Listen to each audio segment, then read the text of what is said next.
इधर है सुशांत डीजे जोन और इधर पहाड़ के आगे है रायगढ़।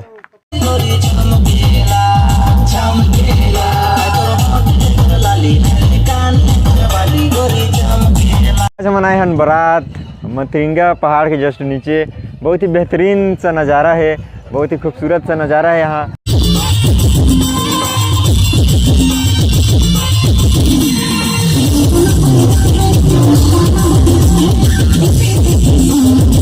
और इधर अभी पूरा लोडिंग हो ही गई से और डीजे लाई फिर हो ही साउंड चेक। वीडियो में बने रही है, बहुत जल्द साउंड चेक होने वाला है।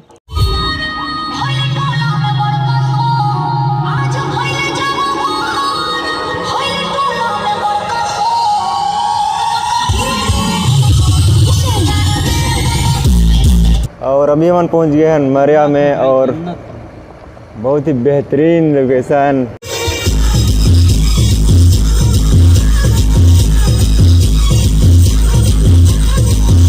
और अभी पानी आत रही, मौसम ख़राब है। अभी लोड करके तिरपाल में ढाकना पड़ी।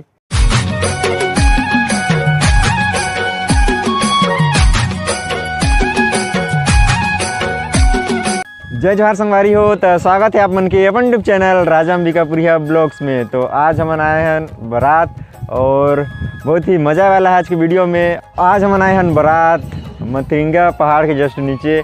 बहुत ही बेहतरीन सा नज़ारा है, बहुत ही खूबसूरत सा नज़ारा है यहाँ। और मतरिंगा पहाड़ के जस्ट ऊपर है रायगढ़। और अभी हम आए हैं 8 बेस 4 टॉप डीजे सुशांत साली और बहुत ही मज़ा वाला है, बहुत ही बेहतरीन वीडियो है वाला है आज के। तो वीडियो में बने रहिए। तो चलो ये शानदार वीडियो ला शुरू करता है। और इधर चला थे लोडिंग 8 बेस 4 टॉप के। और अभी पानी आते ही मौसम ख़राब है। अभी लोड करके तिरपाल में ढाकना पड़ी। और कल सुबह बारात थे तो अभी शाम की लोडिंग कर रहे थे आज।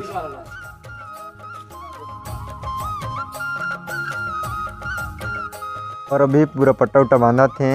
इधर हो गई से लोड 8 बेस के।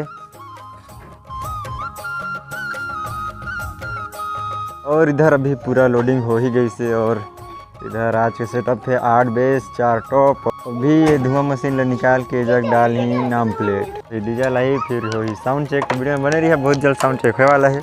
और इधर हो गई से डीजे चालू और साउंड चेक करे पर रेडी है। 8 बेस के सिस्टम और नया नेम प्लेट एकदम अंधार दिखाते हैं, मोर मोबाइल में भी नहीं आते।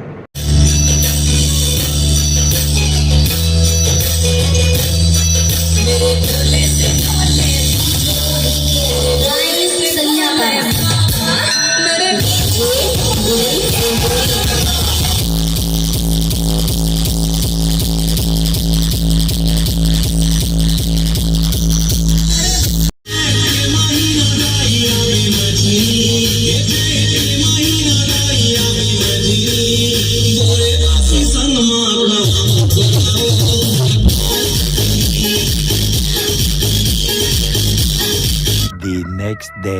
और अभी हमन पहुँचे वाला ही हन मरिया में। और आगे जाते स्कॉर्पियो ओला फॉलो करत आते।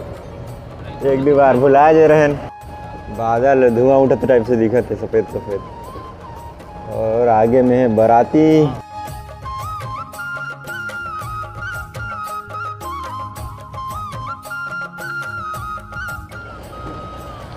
और अभी हम पहुंच गए हैं मरिया में और बहुत ही बेहतरीन लोकेशन।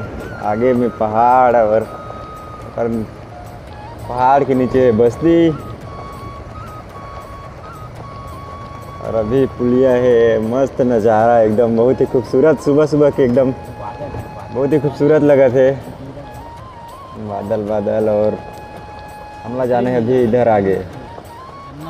इधर है सुशांत डीजे जोन और इधर पहाड़ के आगे है रायगढ़।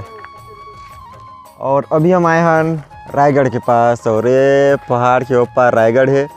और बहुत ही खूबसूरत सा नज़ारा है आज, बहुत ही बेहतरीन। आज सुबह बारात है और इधर है बरतिया मन। और अभी चालू हो ही डीजे। और अभी आप मतलब देखा हूँ डीजे डांस। तो वीडियो में बने रही है, बहुत ही मज़ा ही आज। और इधर अब चालू है वाला है। इधर डीजे व पानी वानी भरा था। और अभी चालू हुई बाजा। आप मतलब दिखाऊँ डीजे डांस। चलो भाई देखो अब मैं क्या करता हूँ।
आशा करता हूँ अपन वीडियो पसंद ही सोई तो लाइक करो, वीडियो ला चैनल सब्सक्राइब करो, ऐसे ही मज़ेदार डीजे ब्लॉग देखे बा।